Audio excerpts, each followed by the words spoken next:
हुण इत्थे बस एक चीज़ हुण मैंने इत्थे पता वा हुण ये तुसीं इन्ना इस तो क्या आप करना इत्थे मेरे को क्वेश्चन इत्थे की आ गया मेरे को X D X upon root 1 minus x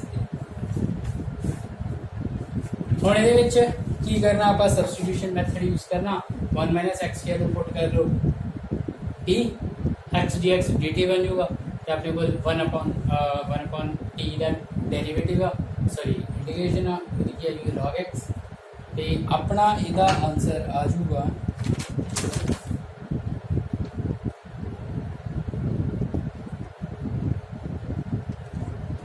इसका आंसर रूट चाहूगा अपना हाँ नीचे टी पुट करा इसका रूट चाहूगा आंसर तो समथिंग 1/2 आंसर आ जाऊगा इसका आंसर मैं लिख देना आंसर जो मैं टी दी वैल्यूज पुट कर दूंगा उस तो बाद मेरा आंसर होगा एक्स साइन इनवर्स एक्स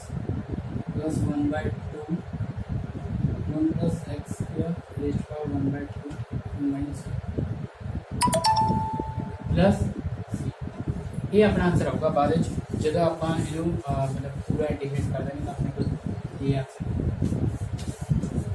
ठीक है। तो इस तरह ही अगला क्वेश्चन है जोड़ा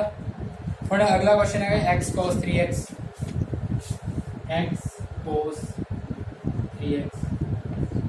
हुण इहदे देखो ट्रिग्नोमेट्रिक फंक्शन में आप की मान लाँगे ट्रिग्नोमेट्रिक फंक्शन की मनांगे आप मनांगे आप v ते x you by parts use कर लेना बस इत्थे आपने एक चीज़ जी याद रखनी है कि जो आप डेरीवेटिव करना कॉस एक्स का अगेन डेरीवेटिव ऑफ एक्स होंगे तो 3 उत्थे ना लाऊंगा ठीक है derivative of x E rays power x की तरह ही है इस तरह की चलो मैं दस नेक्स्ट क्वेश्चन करिए X cos 3x dx minus D X on dx multiply root cos 3x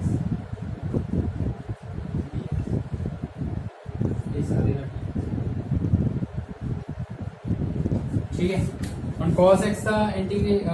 cos x की इंटीग्रेशन की होगी sin 3x अपॉन 3 और इतने ना की चीज़ होती है जो आप पहली इंटीग्रेशन करते हैं अगेन डेरिवेटिव ऑफ x होगा तो अपने सॉरी इंटीग्रेशन ऑफ x 1/3 अपने को आंसर आ जाएगा 3x ठीक है तो sin 3x का आंसर आ जाएगा sin 3x अपॉन 3 तो इधर भी अपने को वही आ जाएगा x का 1 multiply sin 3x upon 3 dx x sin 3x upon 3 minus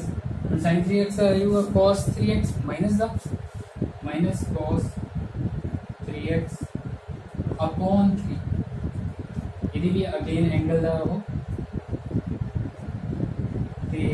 minus plus इतने 1/3 प्लस ये पहला x sin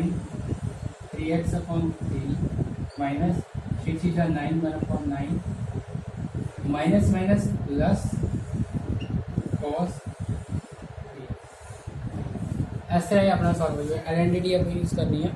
ठीक है अगेन डेरिवेटिव ऑफ मतलब जो भी एंगल अपना एक्स वो करना अपना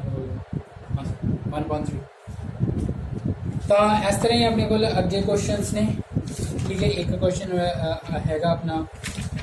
आर्क 10 वाला ठीक है वो भी सेम होगा 1 तुसी मान लो